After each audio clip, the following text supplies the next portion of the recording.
menjadi perhatian bersama. Kita minta pemerintah itu selain serius itu harus buka belak-belakan sambil. Jangan ada yang ditutupin.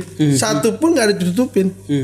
Kalau pemerintah membuat kebijakan tidak terbuka, ini yang membuat kekhawatiran publik. Kalau sekali masyarakat trustnya sudah luntur atau bahkan hilang, apapun kedepannya akan dibuat pemerintah susah. Jokowi memang nggak merdeka buat kabinet. Itu di awal bang harus kita akui kan. Apalagi di periode kedua. Kalau makin tidak merdeka malah. Iya. Periode kedua. Periode kedua gak merdeka artinya ya dia punya kabinet tapi yang mengendalikan dia bukan Jokowi tunggal. Kalau kemudian Bro Ruslan menjadi Jokowi sekarang, apa saja tuh yang akan dilakukan oleh Bro Ruslan? Paling nggak 5 tindakan yang konkret gitu untuk memperbaiki Indonesia agar menjadi baik-baik saja.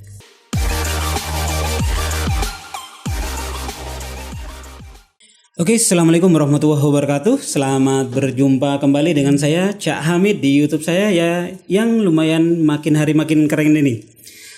Teman-teman semua, pada kali ini saya ada undangan khusus spesial pakai telur ini. Maaf, spesial martabak telur.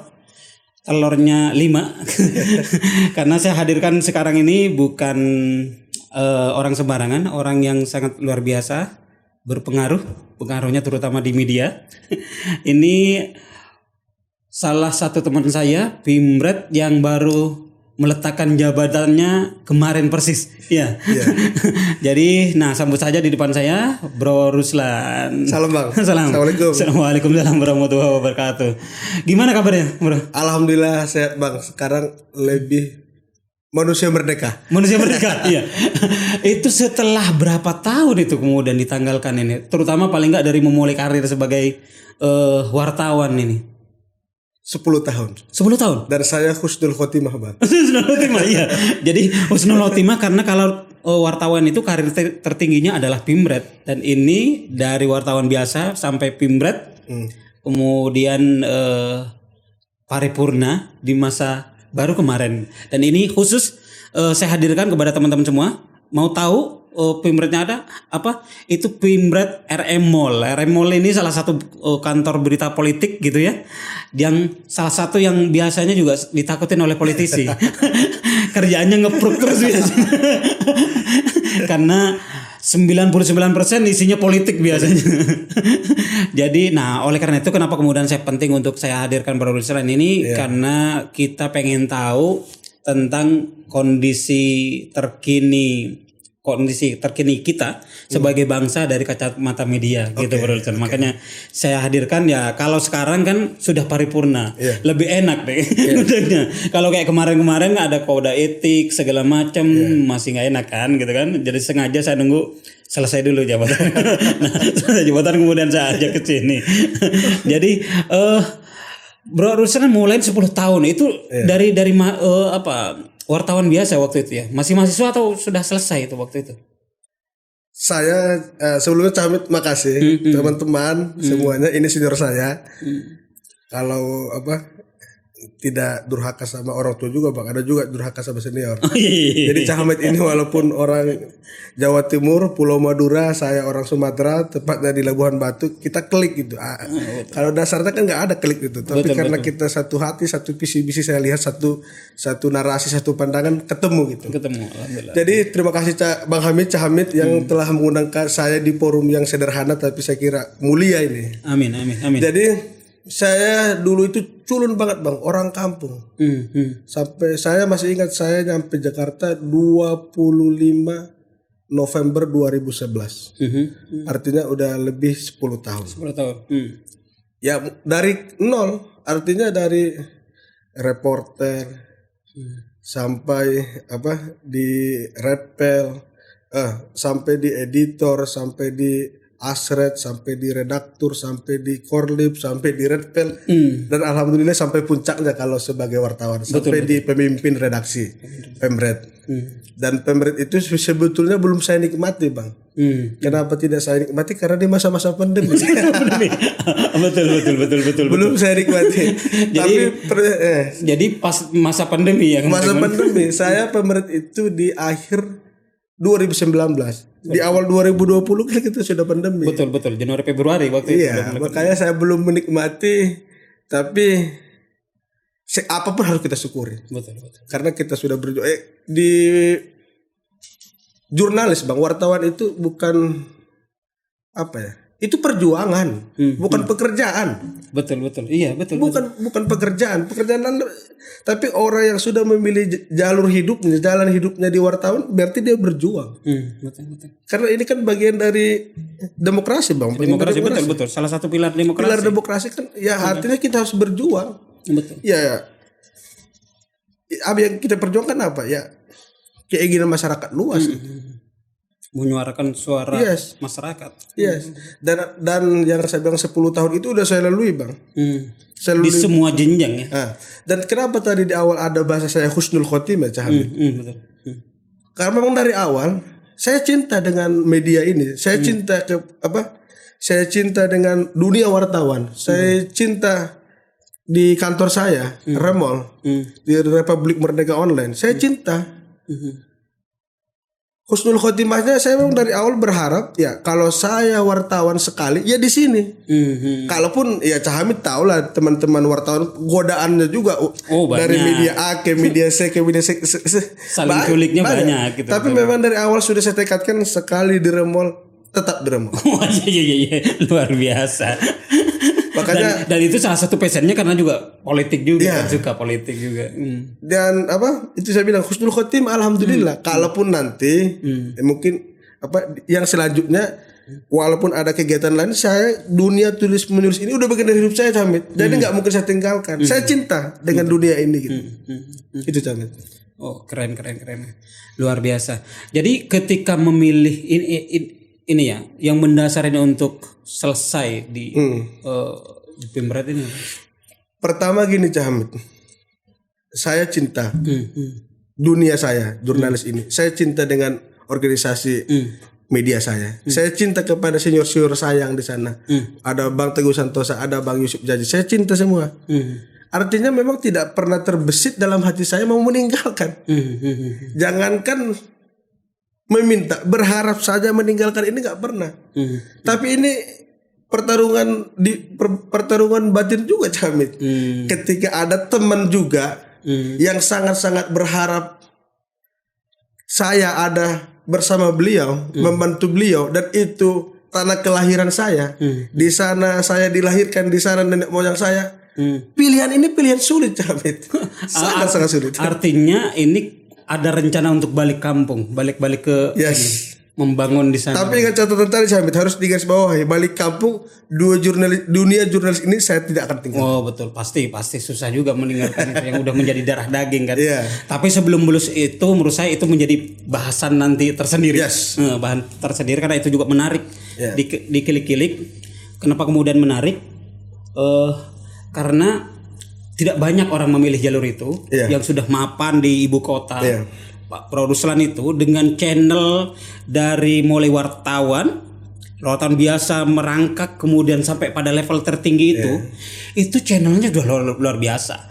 Dan ketika kemudian memilih untuk kemudian membangun kampung balik itu menurut saya ada suatu mimpi yang besar yang juga harus diperjuangkan, dan itu menjadi bahasan tersendiri. Nah, tapi sebelum masuk itu, yang perlu saya klik adalah tentang nggak sah kalau kita ngundang selevel mantan Pemret nggak berbicara tentang politik gitu kan, tentang situasi negara terkini. Versi kacamata Pemret paling nggak yang baru kemarin, yang udah di misioner ini. Jadi menurut Bro Ruslan gimana kondisi negeri ini sekarang ini? Overview-nya lah. Pertama saya ingin mengatakan sedang tidak baik-baik saja. Apa yang dilakukan oleh pemerintah harus kita apresiasi. Yang menjadi pertanyaan bagi saya, belum serius. Kerja buat kebijakan ABC iya. Tapi dalam tataran pelaksanaannya tidak serius. Pada tataran implementasinya. Jadi yang bermasalah di konteks implementasi itu. Kalau bikin peraturannya segala macam, cek lengkap ya. Makanya saya bilang tadi, Hamid, yang ada bahasa tidak baik-baik saja itu ya karena di tataran implementasi dan keseriusan itu kurang. Kita harus apresiasi Pak Jokowi dan teman-teman kabinet itu, harus kita apresiasi mereka sudah bekerja, apresiasi. Kita bantu gitu. Tapi saat kebijakan, saat keputusan yang mereka ambil itu tidak sesuai dengan yang diharapkan di lapangan, ya ini kan tidak sesuai dengan perilaku atau apa ya kebijakannya. Kebijakan A, tindakannya B gitu. Apalagi kan Pak Jokowi di masa pandemi ini beberapa kali Pak Jokowi katakan ya ini ekstra kan, keadaan ekstra ya penanganan ekstra. Artinya tidak bisa kejadian yang menghebohkan ini kita selesaikan dengan kerjaan yang biasa-biasa saja, harus ekstra juga. Jadi ya oke lah pandemi ini dialami semua dunia. Betul. Tapi kan nyatanya per hari ini tertinggi kita Camit. Betul, rekor, malah epicentrum dunia. Epicentrum dunia. Yang tadinya bilang nggak ada, yang tadinya bilang nggak mungkin Indonesia akan kena segala macam, ternyata jadi epicentrum. Tapi kan saya kira pakar-pakar kita sudah mengingatkan. Udah pasti mengingatkan. Ini tinggal aksi di lapangannya seperti apa. Ya, alasan pemerintah kan ini varian baru Delta dari India. Terus vaksinasi yang terkesan lambat, walaupun belakangan Pak Jokowi sudah dari 1 juta per hari ditingkatkan 2 juta. Tapi kan di lapangan jalan kayak itu. Nah itu dia masalahnya di situ. Betul. Testing malah kemarin kendor kan? Iya tiba-tiba kendor, ketika tinggi tiba-tiba testingnya dikendorin. Iya. Nah, artinya ini penanganan menjadi perhatian bersama. Kita minta pemerintah itu selain serius itu harus buka belak-belakan Camit. Jangan ada yang ditutupin. Satu pun nggak ditutupin. Ya makanya saya di dalam beberapa kesempatan saya sampaikan ini soal trust, soal kepercayaan. Artinya kalau pemerintah membuat kebijakan tidak terbuka, ini yang membuat kekhawatiran publik. Kalau sekali masyarakat trustnya sudah luntur atau bahkan hilang, apapun kedepannya akan dibuat pemerintah susah. Betul. Jadi PPKM itu rata-rata kemudian rakyat yang berontak kan kemudian. Itu karena trust ya problemnya. Ada trustnya, ada kesalahan trust di sana. Jadi problem trust yang tidak yang udah rusak. Gitu. Dan memang kalau kita lihat problem itu atau gimana, apa yang menyebabkan trust itu kemudian luntur kira-kira menurut Bro Ruslan? Saya tertarik dengan label-label atau gelar yang disampaikan mahasiswa BEM itu nyata Camit. Artinya kita berharap label yang mana nih? Label yang mana? Yang semua dari UI, dari UGM, dari mahasiswa dari Bali, saya setuju semua itu. Artinya memang kita berharap ucapan dan perkataan dan perbuatan itu sejalan. Jangan lu suruh orang menghindari kerumunan, tapi di satu sisi ada kelompok yang lain lu biarkan. Betul, termasuk bikin kerumunan juga sih gitu. Itu kan akan membuat trust hilang. Makanya kalau trust itu sudah hilang, besok-besok lu membuat kebijakan, membuat keputusan, ya orang gak percaya. Ya dalam bahasa agamanya kan uswatun hasanah kan, memberikan keteladanan yang baik. Betul. Ya kalau gimana kita mau ngajak masyarakat kalau kita sendiri dalam ucapan, dalam perbuatan kita tidak sejalan. Dan itu banyak rakyat sekarang dengan telanjang melihat itu. Dan yang buat miris Hamid, ini udah bukan menjadi rahasia di kelompok terbatas, udah rahasia umum kan. Saat masyarakat dibatasi pergerakannya, katakanlah mudik kemarin sampai PPKM yang di awal PPKM darurat, tapi kan miris orang luar bebas masih bisa masuk. Termasuk dari India yang termasuk meledaknya di India, mereka charter pesawat bisa masuk di Indonesia. Sementara pakar sudah menyampaikan COVID itu virus ini ya dibawa manusia, bukan terbang ujuk-ujuk, bukan berlayar di laut, bukan dibawa oleh burung kayak flu burung gitu. Itu kan membuat masyarakat kita melihat pemerintah ini tidak serius. Artinya kalau di dalam negeri kita membatasi pergerakan masyarakat, harusnya di luar negeri lebih ketat lagi. Betul, apalagi itu dari epicentrumnya India. Dulu dari Wuhan juga kan juga masukin. Nah itu. Nah kenapa kemudian pemerintah kan itu sudah logiknya ya, sudah nalarnya harusnya begitu gitu. Ini ada orang umpamanya kan dari kampung gua epicentrum, harusnya nggak boleh ada yang masuk kira-kira kan. Itu udah tahu dari dia. Kenapa kemudian tetap dibiarkan? Pertama saya kira pilihan yang diambil Pak Jokowi kan di awal menyebut tuh kita harus beriringan gas rem ekonomi dan itu gitu. Artinya kesehatan kita utamakan, kita jaga agar penularan tidak melebar, ekonomi kita jaga agar tidak terprosok. Tapi kan nyatanya ya kalau kita bilang hancur nanti kejam banget kami. Artinya kan nggak tercapai nih. Betul. Remnya kita bisa nggak jaga, artinya kasusnya semakin banyak, ekonomi kita hancur pun. Kita ngutang tetap aja belum membaik. Dan sekarang menjadi kita menengah bawah posisinya. Iya, benar. Dari terpeleset dari negara berkembang yang sudah sempat dikasih negara maju di akhir Trump itu. Kemudian sekarang menjadi negara berkembang di bawah. Iya, menengah ke bawah.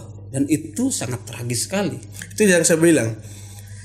Ya harusnya fokus dulu kesehatan, harusnya ya. Harusnya fokus dulu di remnya dulu nih. Kalau insya Allah remnya bagus, ya kan? Saya yakin nih kalau remnya sudah bagus, artinya kesehatan ruang lingkup COVID itu bisa kita tekan, otomatis ekonomi jalan. Tapi kalau ini nggak serius, gimana kita mau serius di sini? Orang sementara was-was segala macam menghidupin itu. Mending kemarin kita lockdown ya. Ini kan masalahnya kembali ke awal lagi Camit. Pemerintah tidak sanggup menerapkan undang-undang karantina yang mewajibkan harus menafkahi semuanya. Masalahnya di sana. Tapi saya kira ya kalaupun lockdown tidak secara nasional kan bisa tuh lokal kabupaten betul. Ya dan harus ada keberanian dan harus ada pro rakyat. Untuk apa kita punya proyek tapi masyarakat kita banyak yang meninggal, banyak yang gugur? Iya, seolah-olah rakyat kita kemudian digencet habis gitu kan untuk tidak beraktivitas segala macam, tapi orang luar bebas masuk. Itulah yang kemudian menyebabkan trust itu hilang ya. Jadi soal COVID ini Colong, ini kan ada masalahnya apa? Di hulu dan di hilir kan. Di hulu itu ya prokes. Ini harus kita prokes ini sudah jalan, peraturannya keren, pengawasannya keren, ada uswah, ada keteladanan dari para teman-teman di elit ini kan, ada keteladanan. Yang kedua apa? Vaksin. Jangan kita bertempur di sini. Kalau udah bertempur di sini, obat ada nggak? Oksigen ada nggak? Kamar rawat ada nggak? Harus bertempur di sini kita harusnya. Yang di hulu, bukan di hilir. Kalau udah di hilir ribet. Dan ini yang terjadi sekarang kan? Ini yang terjadi karena kita nggak fokus di sini. Vaksin juga bermasalah. Terus kemudian sekarang rumah sakit juga udah mulai kewalahan. Harusnya kita fokus di hulu. Bangsa ini harusnya belajar dari sini. Negara-negara yang negara-negara maju di Eropa yang sampai hari ini 70-80% vaksinnya kan berarti mereka mempersiapkan hulu Camit. Bukan kayak di kita di sini meledak baru kita ribet nih mau vaksin besar-besaran kan. Harus fokus di sini dan memang ini tantangan nggak mudah. Pemerintah harus kita bantu. Pemerintah kita harus bantu. Betul, kita ngobrolin harus ini kita ingatkan. Bukan dalam konteks untuk menjelek-jelekan, tapi untuk masukan kan. Kita diskusi dalam konteks mencari solusi, mengingatkan juga. Mengingatkan. Gitu. Pak Jokowi kita sayang, itu kan negara kita. Harus kita bantu. Artinya ya membantu melaksanakan, mengingatkan, mengoreksi. Ini kan kalau tadi berbicara bahwa ketidak ada keteladanan plan dari A sampai B, kan itu kadang presiden itu perintahnya A, kadang bawahnya B, kadang C, gitu kan. Dan dulu sudah banyak desakan, termasuk saya di media Pak Ruslan sering ngomong kan tentang bagaimana untuk mengganti ini melakukan reshuffle terhadap menteri-menteri yang kira-kira tidak kapabel dalam mengurus ini. Dan kenapa sampai sekarang itu tidak terjadi, Bro Ruslan? Padahal ya ternyata